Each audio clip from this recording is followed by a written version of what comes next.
Hey there, I'm Sarita, and you're about to experience the modern approach to well-being where you get to establish the best and most important relationship you will ever have, the one with yourself. I'm on a mission to help you declutter energy and reclaim your power so you can be a magnet to what you desire. If you're looking for the optimal blend of mindset and healing, you're in the right place. My goal in this podcast is to share tools, resources, and practices that will help you along your healing journey. I'm so excited to be here with you today, so welcome to Back to Here with Sarita. Let's get started.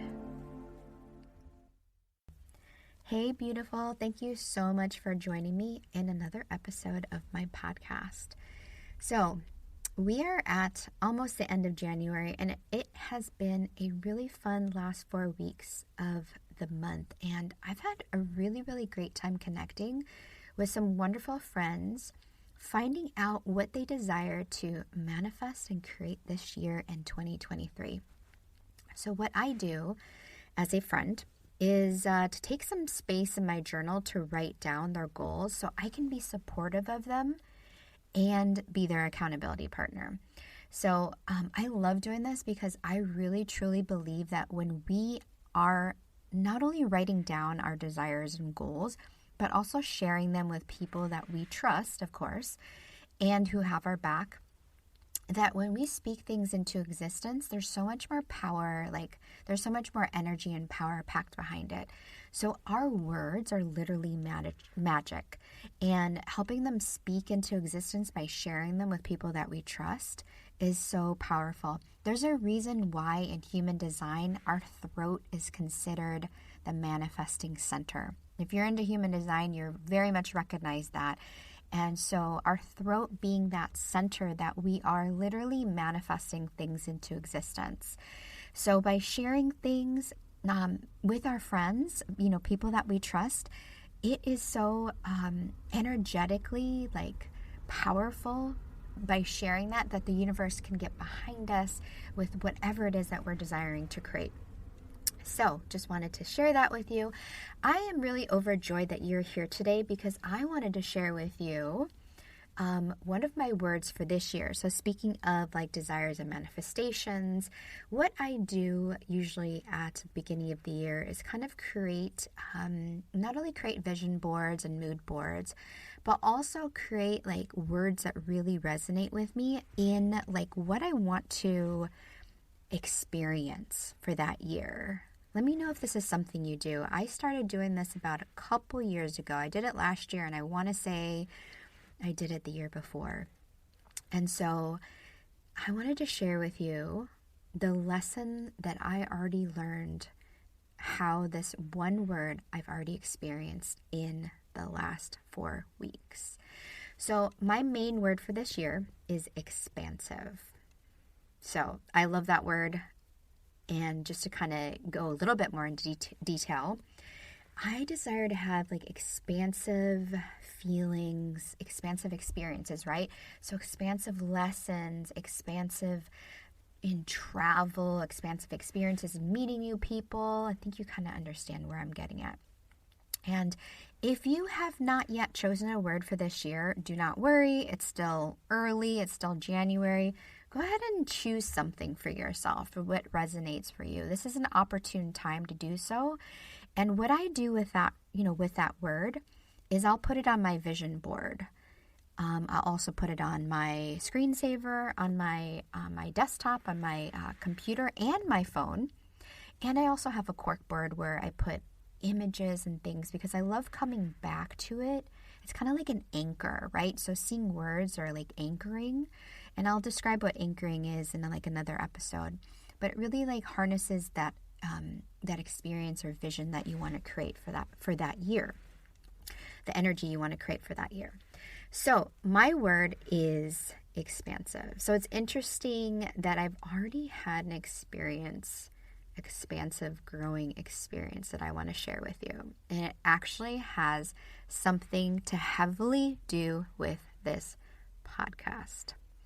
So as you may have noticed, the podcast name has changed just a little bit.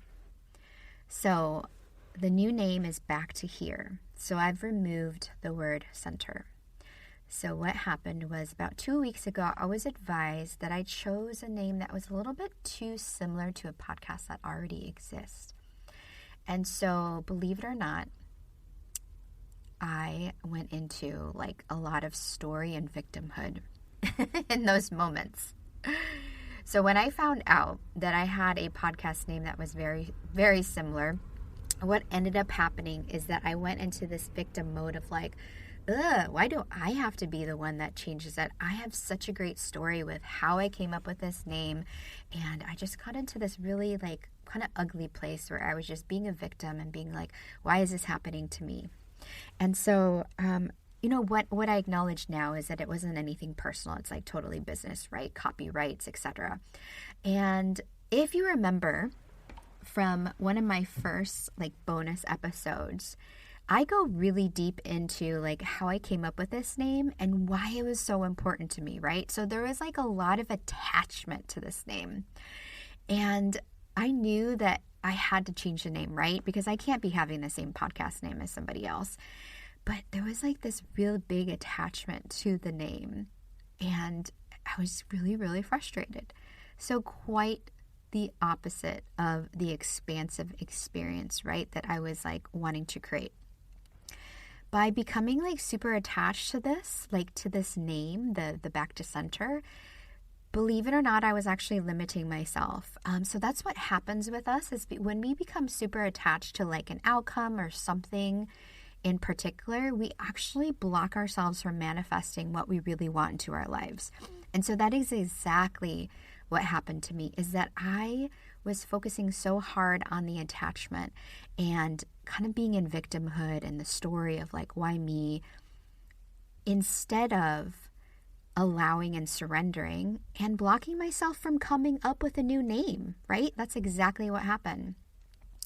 So I did exactly the opposite of what I recommend to people, right? I constantly am telling people like, let's detach from the outcome, let's detach, and becoming, remember I said in one of my previous episodes is that I'm like a recovering controller, a recovering controller on overdrive, right? This like constant need for controlling outcomes. And so I did exactly the opposite, right? So I was staying up in my head and I was so like upset at the like logistics of changing the name, the uncomfortableness, and also that it was like kind of a process that I didn't really want to go through until I decided what I recommend to other people is to take a step back, take a deep breath, and come back to myself and ask for guidance. So instead of focusing on the problem, I decided finally, after a lot of like story and victimhood, about a couple days of story and victimhood, I decided to surrender the situation and ask for help. That's really what I needed, right? All I had to do. And so this is something I actually learned from the teachings of Gabby Bernstein. If you don't know who she is, make sure to check her out. She's really amazing. And every year I do her 21-day manifesting challenge, and that actually just ended a couple of days ago. And so there's something that she says that I absolutely love, and it's something that I recorded and I listen to every single day. And it's this quote: "There is an ever-present energy. There's an ever-present loving energy within me and around me, supporting me every step of the way. I choose to tune into that energy now." And so I decided the best course of action was actually to surrender and to ask for help, right? And after I did that, and after you actually do that, you'll feel a sense of relief. You really will, because like everything's going to work out. When we still have anxiety, when we still have like these feelings or the emotions of like worry about things, working out, we're not fully in surrender mode. That's actually really what happens. And so when I decided the best course of action was to surrender, I really felt a sense of relief come over me, because I didn't have to worry about it anymore. There were times, after I surrendered, that I still found ways to that were sneaking up into me, into my mind, slipping in and being like, you need to figure this out right now. Like you're on a time constraint. And I would say, no, the right idea will come. The right thing will come. And that is actually how amazing this stuff works, like manifestation, asking for help, coming back to this self. And when I realized that, when I realized how I was blocking myself from actually coming up with an idea, believe it or not, it wasn't that much later that I actually downloaded the idea for the name that I absolutely love. And so what happened was I was taking a bath. So I take a bath in the evening. That's just a practice that I do to decompress and come back to a space of just meditation and grounding myself for the evening. When I realized, all of a sudden, hey, Sarita, when you speak of center, like when I was talking about coming back to center, when you speak of center, the center being the self, the place where we come back to be aligned and coming from a place of focus and surrender and a place of love, that place is where you are right there in that moment, right? And if you are in the moment present, you are here. And if you are here right now, that means that I am. And that there is no future, and that there is no past, and there is just here. Isn't that powerful? And so I was like, oh my God, back to here. Instead of back to center, I was back to here. How much more powerful is that? The back to here, the right now, that I am, the present moment, where you are right now is right here. And I absolutely loved it. I literally jumped out of my bathtub for joy as I was dripping water everywhere. And I grabbed my phone and I was I rushed to find out just to make sure that no one else had that title. I looked everywhere and later I looked and just made sure. But there was nobody else. So I was like, oh my God, this is meant to be. So here, back to here. So here is where you are. Here is where we are. Back to here is bringing it all back to the present moment with yourself, in yourself, deep breaths, and nothing else matters.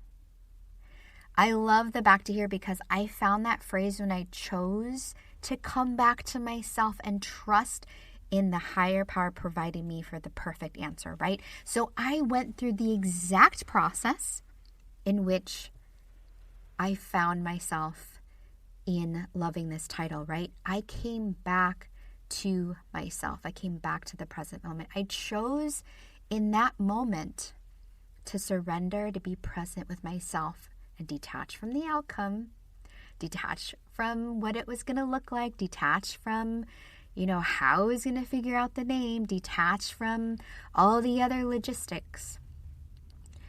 And that is when the magic started to happen, right? The moment that we surrender, the moment that we allow ourselves to really be present in the moment and here, that is when magic happens.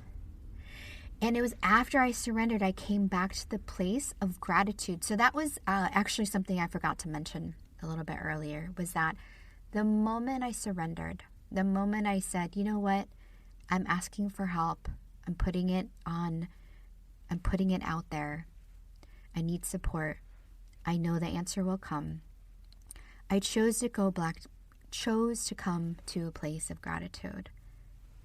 And it's such a great transition to keep your high vibrational energy by not only surrendering, but coming to a place of gratitude and just really allowing yourself to be grateful for the moment. And I did. I was very grateful for the moment that I had the opportunity to do this, that the transition would be easy, the graphics would be easy, that I was early enough in my podcast stages that I didn't have to really worry about it being such an overhaul. And so that is my first expansive experience in 2023. Right? So coming from requesting of the universe in 2023 that I desired to have expansive experiences, and the expansive experience was changing the podcast name a little bit to a name that I actually resonate with more, that I absolutely love, even more than the first one, right? So instead of lingering in this victim mode, in this boo-hoo, why me, this is such an inconvenience, like why is this happening to me? I decided this was an opportunity, right? Instead of having things happen to me, this was happening for me, right? The experience of allowing myself to expand the podcast's name, expand myself, love it even more. So yes, that was my first experience of expansion this year, and it has made me a better person because of it. So if you resonate with this episode, please make sure to send me a DM on Instagram or Facebook if you still use that platform. Or always feel free to send me an email at info@saritawellness.com and let me know how this podcast helped you. Let me know what were some amazing takeaways. It has been a fun-filled January of 2023, and I hope you still have the momentum that you had from like 4 weeks ago. If you are struggling in this department, please feel free to send me a DM. I would love to connect with you, and we can talk about how we can work together in helping you keep that momentum going into February and through the end of the year. Okay, love, I cannot wait to connect with you in the next episode.